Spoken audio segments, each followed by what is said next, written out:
আসলে দেখো বর্ষাদের বাড়ি কিন্তু এইটা, ঠিক আছে, আমার দিদিদের বাড়ি এইটা, কিন্তু ওদের আরেকটা বাড়ি আছে, সেই বাড়ি কিন্তু ওকে শোকে কোন জায়গা থেকে বাড়ি বলেন কি। তো বন্ধুরা আজকে আমি এসেছিলাম আমার দিদিদের বাড়িতে, ঠিক আছে, কেন এসেছি কি কারণ সবকিছু পূজায় বলছে, তারপরে আমি তোমাদের মাঝে একটু শেয়ার করবো। বল, আজকে হচ্ছে বর্ষাদের বাড়ি ভিড় পুজো, ঠিক আছে, কোন রকম ওরা আগেও যখন ঘরে এসেছিল তখনও পুজো দিয়েছিল, এখন পাকা বাড়ি বানাবে তার জন্য একটু কোন রকম পুজো দিল। আজকে ভালো দিন ছিল, এরপরে আর সে দিন নেই, 2-3 মাসের মধ্যে আর কোনো দিন নেই বলে আজকের দিনটা ভালো, সেই জন্য আজকে একটু পুজো করেছি আমরা বাড়িতে সবাই কম বেশি। আমার দিদিকে চেনো, পালন করার জন্য করেছি।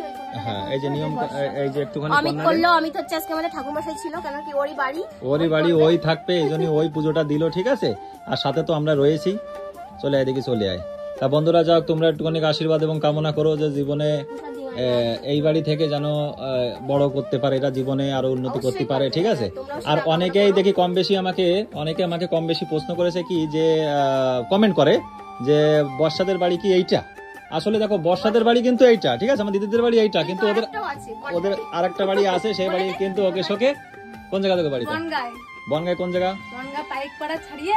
বলদে পুকুর, ওইখানে ওদের বাড়ি কিন্তু ওদের নিজস্ব, ঠিক আছে, ওখানেও একটা বাড়ি আছে। আর এখানে আমাদের এই আকাইপুরে নতুন জায়গা কিনে এরা এখানে যেভাবে আপাতত রয়েছে, এখন আস্তে আস্তে বন্ধুরা তোমাদের ভালোবাসার আশীর্বাদ থাকলে হয়তো জীবনে বড় হতে পারবে। আর পাশে তো আমি আসি, সবাই আসে পাশে, সবাই আমার দিদিরা চেনো, আমার দিদিদের বাড়িও দেখেছো সবাই, সাথে এসছে আমার মা, আমার মা এই যে সবাই চেনো আমার মা রে, এই যে আমাদের একটা মাসি এসছে, ঠিক আছে, আর এই যে আমার দিদিরা সবাই চেনো, বর্ষারা তো সবাই কম বেশি চেনো, বাগনেরে সবাই চেনো আমার। এই আমার ছোট্ট ফ্যামিলি বন্ধুরা, তোমরা কম বেশি সবাই দেখেছো এবং জানো। শুধু বাবাটা আসলো না, বাবা তো অসুস্থ, আর এরিনা ওইদিকেও শুয়ে পড়ে রয়েছে। আজকে খুব সুন্দর ভাবে আর কি পুজোটা কমপ্লিট করলাম। আসলে ব্রাহ্মণ নেই, আমরা নিজেরা, তাই তো, আমরা নিজেরাই করলাম সবকিছু কমপ্লিট, কারণ ব্রাহ্মণ ঠাকুর নেই। ব্রাহ্মণকে ফোন করেছিলাম, তাও যে আসতে পারতো কিনা, ওনার ফোন বন্ধ, কথাবার্তা হয়নি। তো ব্রাহ্মণ ঠাকুর বলেছিল যদি মন থেকে ভক্তি করে পুজো দেওয়া যায় তো নিজেরাও করা যায়, কোনো অসুবিধা হয়নি।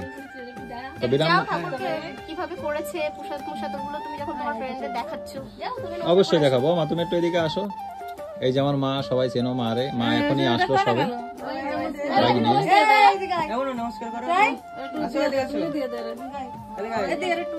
তো আজকে খুবই একটা ভালো দিন ছিল, সুখের দিন, এই জন্য তোমাদের মাঝে সবকিছু যখন শেয়ার করি তো ভাবলাম এটাও আমি তোমাদের মাঝে শেয়ার করতে চাই।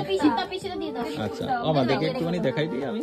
এই দেখো আমার ভাগ্নি কত সুন্দর করে, দেখো একদম এই যে তোমার এই যে ডাব ফাপ দিয়ে টিয়ে যেভাবে আর কি করা হয়, বিট পুজো বলে একে, বিট পুজো করলো, যাতে এরা পরে বাড়ি বানাবে, হয়তো দেখা যাচ্ছে 2-3 মাসের মধ্যে বাড়ি বানাবে।